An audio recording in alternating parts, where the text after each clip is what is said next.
സംസ്ഥാന സർക്കാരിന് വീണ്ടും വൻ തിരിച്ചടികൾ. സുപ്രീം കോടതിയിലും ഹൈക്കോടതിയിലും കോടതിയലക്ഷ്യ ഹർജികൾക്ക് മറുപടി പറയേണ്ടി വരുമെന്ന് വ്യക്തമായതോടെ സംസ്ഥാന സർക്കാർ നെട്ടോട്ടം തുടങ്ങി. അടികിട്ടിയ സംസ്ഥാന സർക്കാർ അതിവേഗം കണ്ണു തുറന്നു. മിന്നൽ നിയമനം, കോടതിയെ ലക്ഷ്യം മുന്നിൽ കണ്ട് നഴ്സ് അനിതയ്ക്ക് നിയമനം. വയനാട്ടിൽ മലയാളം അധ്യാപകരുടെ നിയമനം നടത്തണമെന്ന ഉത്തരവ് പാലിക്കാത്തതിന് സുപ്രീം കോടതി കടുത്ത താക്കീത് നൽകി. മണിക്കൂറുകൾക്കുള്ളിൽ 4 പേർക്കും സർക്കാരിന്റെ നിയമന ഉത്തരവ്. അങ്ങനെ സംസ്ഥാന സർക്കാരിന് നേരെ ചോദ്യങ്ങൾ ഉയർന്നു വരികയാണ്. ജയിലിൽ പോകേണ്ടി വരുമെന്ന കോടതി പ്രത്യേകം പരാമർശിച്ചതിന് പിന്നാലെയാണ് 4 അധ്യാപകരുടെ നിയമനം നടത്തിയത്. കോടതി ലക്ഷ്യം മുന്നിൽ കണ്ടാണ് ഹൈക്കോടതിയിൽ നിന്നും കോടതിയലക്ഷ്യ നടപടി നേരിടേണ്ടി വരുമെന്ന് മുന്നിൽ കണ്ടാണ് നഴ്സ് അനിതയ്ക്കും നിയമനം നൽകിയത്. ഏതായാലും സംസ്ഥാന സർക്കാരിന് വലിയ 2 തിരിച്ചടികൾ. പിണറായി വിജയൻ സർക്കാരിനെ ഒടുവിൽ മുട്ടുമടക്കിച്ചിരിക്കുകയാണ് അനിത. അനീതിക്കെതിരെ പോരാടി വിജയിച്ച അനിത മുട്ടുമടക്കി സർക്കാർ ഒടുവിൽ കോഴിക്കോട് മെഡിക്കൽ കോളേജിൽ വീണ്ടും നിയമിച്ച് ഉത്തരവിറക്കിയിരിക്കുകയാണ്. സർക്കാരിനെതിരായ കോടതി അലക്ഷ്യ ഹർജി പിൻവലിക്കില്ലെന്നും PB അനിത വ്യക്തമാക്കിയിരിക്കുകയാണ്. ഏതായാലും അടികിട്ടിയ സർക്കാർ കണ്ണു തുറന്നു. മിന്നൽ നിയമനം, കോടതി ലക്ഷ്യം മുന്നിൽ കണ്ട് നഴ്സ് അനിതയ്ക്ക് നിയമനം നൽകിയതോടെ സംസ്ഥാന സർക്കാരിനും മുഖ്യമന്ത്രി പിണറായി വിജയനും വരും ദിവസങ്ങളിൽ വീണ്ടും ചോദ്യങ്ങൾ.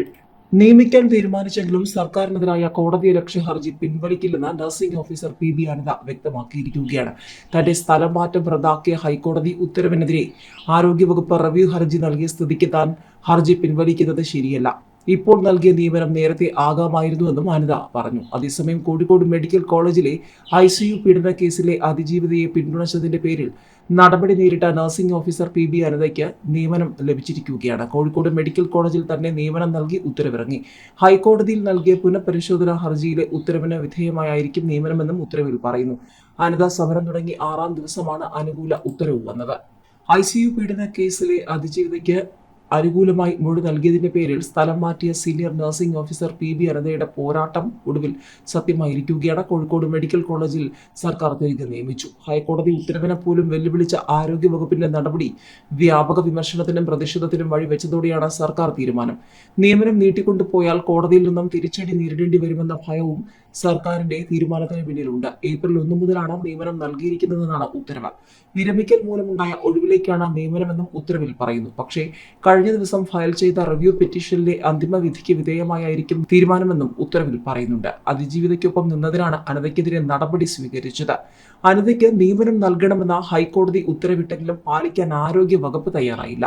അനിതയേക്കാൾ അർഹരായവരുണ്ടെന്നും സെക്രട്ടേറിയറ്റിൽ നിന്നുള്ള ഉത്തരവില്ലാതെ ജോലിക്ക് പ്രവേശിപ്പിക്കാനാകില്ലെന്നുമായിരുന്നു നിലപാട്. ഇതിനെതിരെ കഴിഞ്ഞ 6 ദിവസമായി മെഡിക്കൽ കോളേജിന് മുന്നിൽ സമരത്തിലായിരുന്നു അനിത. BJP ഉൾപ്പെടെയുള്ള രാഷ്ട്രീയ നേതൃത്വവും അനിതയെ പിന്തുണച്ചെത്തിയതോടെ സർക്കാരും ആരോഗ്യ വകുപ്പും പ്രതിക്കൂട്ടിലായി. വിഷയത്തിൽ അനിതയെ പഴിചാരിയ ആരോഗ്യ വകുപ്പ് മന്ത്രി വീണ ജോർജിന്റെ പ്രതികരണങ്ങളും വിവാദമായി. അതിജീവിതയെ സംരക്ഷിക്കുന്നതിൽ അനിതയുടെ ഭാഗത്തു നിന്നും പിഴവ് സംഭവിച്ചെന്ന ആരോപണമായിരുന്നു ആരോഗ്യമന്ത്രി ഉന്നയിച്ചത്. എന്നാൽ ഇതിനെതിരെ അതിജീവിത തന്നെ രംഗത്തെത്തിയപ്പോൾ സംസ്ഥാന സർക്കാരിന്റെ പൊള്ളത്തരങ്ങൾ വീണുടഞ്ഞു. മാർച്ച് 1 നിയമനം നൽകാൻ കോടതി ഉത്തരവിട്ടെങ്കിലും ഓഫീസിൽ ഫയലുകൾ എത്തിയില്ലെന്നായിരുന്നു ആരോഗ്യമന്ത്രിയുടെ വാദം. കോഴിക്കോട് മെഡിക്കൽ കോളേജിൽ അതിജീവിതയ്ക്കൊപ്പം നിന്നതിന്റെ പേരിൽ ഇടുക്കിയിലേക്ക് സ്ഥലം മാറ്റിയ സീനിയർ നഴ്സിംഗ് ഓഫീസർ PB അനിതയെ ഹൈക്കോടതി ഉത്തരവ് പ്രകാരം കോഴിക്കോട് നിയമിക്കാൻ അനുമതി നൽകി. കഴിഞ്ഞ ദിവസം വൈകുന്നേരത്തോടെ ആരോഗ്യ പ്രിൻസിപ്പൽ സെക്രട്ടറി മുഹമ്മദ് ഹനീഷും ഉത്തരവിറക്കി.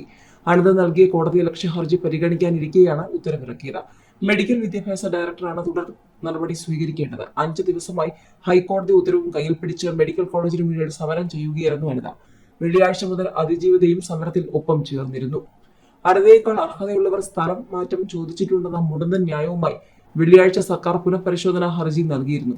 സുപ്രീം കോടതിയുടെ കടുത്ത നിലപാടിന്റെ പശ്ചാത്തലത്തിൽ കോടതി ലക്ഷ്യ കേസിൽ ഹൈക്കോടതി കുടയുമെന്ന് ബോധ്യമായതോടെയാണ് ഒരു രാത്രി കൊണ്ട് നിലപാട് മാറ്റി അനിതയ്ക്ക് നിയമനാനുമതി നൽകിയത്. അതിജീവിത സമരം ഏറ്റെടുത്തതും സർക്കാരിന് തിരിച്ചടിയായി. ആരോഗ്യമന്ത്രിയുടെ കണ്ണു തുറക്കാൻ കണ്ണു മൂടിക്കെട്ടിയായിരുന്നു അതിജീവിത സമരം ചെയ്തത്. തൈറോയിഡ് ശസ്ത്രക്രിയയ്ക്ക് ശേഷം ICUവിൽ പ്രവേശിപ്പിച്ച യുവതി 2023 March 18 attender Saseendran പീഡിപ്പിച്ചത്.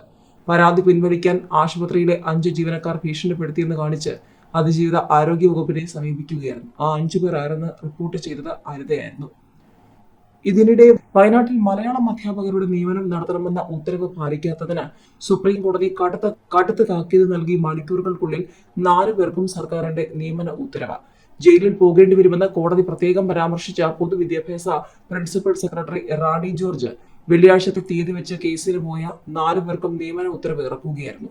P Avinash, P R Rali, E V Johnson, M Shima എന്നിവരെ HST മലയാളം തസ്തികയിൽ നിയമിക്കാനാണ് വയനാട് വിദ്യാഭ്യാസ ഉപഡയറക്ടർക്കുള്ള സർക്കാരിന്റെ ഉത്തരവ്. നിയമന ഉത്തരവ് അഭിഭാഷകൻ മുഖേന സുപ്രീം കോടതിയിൽ ഹാജരാക്കും. 2017 അധ്യാപക റാങ്ക് ലിസ്റ്റിലുണ്ടായിരുന്ന 4 ഉദ്യോഗാർത്ഥികൾക്കും ഒഴിവില്ലെന്ന കാരണം പറഞ്ഞ് നിയമനം നിഷേധിക്കുകയായിരുന്നു. 1 മാസത്തിനകം നിയമിക്കണമെന്ന് 2023 ഒക്ടോബറിൽ സുപ്രീം കോടതി ഉത്തരവിട്ടു. ഇതിനെതിരായ പുനഃപരിശോധനാ ഹർജി തള്ളിയ ശേഷവും നിയമനം നൽകിയില്ല. പിന്നീട് കോടതിയലക്ഷ്യ ഹർജി നൽകിയപ്പോഴാണ് പ്രിൻസിപ്പൽ സെക്രട്ടറിയെ ജയിലിൽ അയക്കുമെന്ന താക്കീതും ഏപ്രിൽ 10 നിയമനത്തിനകം നിയമിക്കണമെന്ന ഉത്തരവും സുപ്രീം കോടതി നൽകിയത്.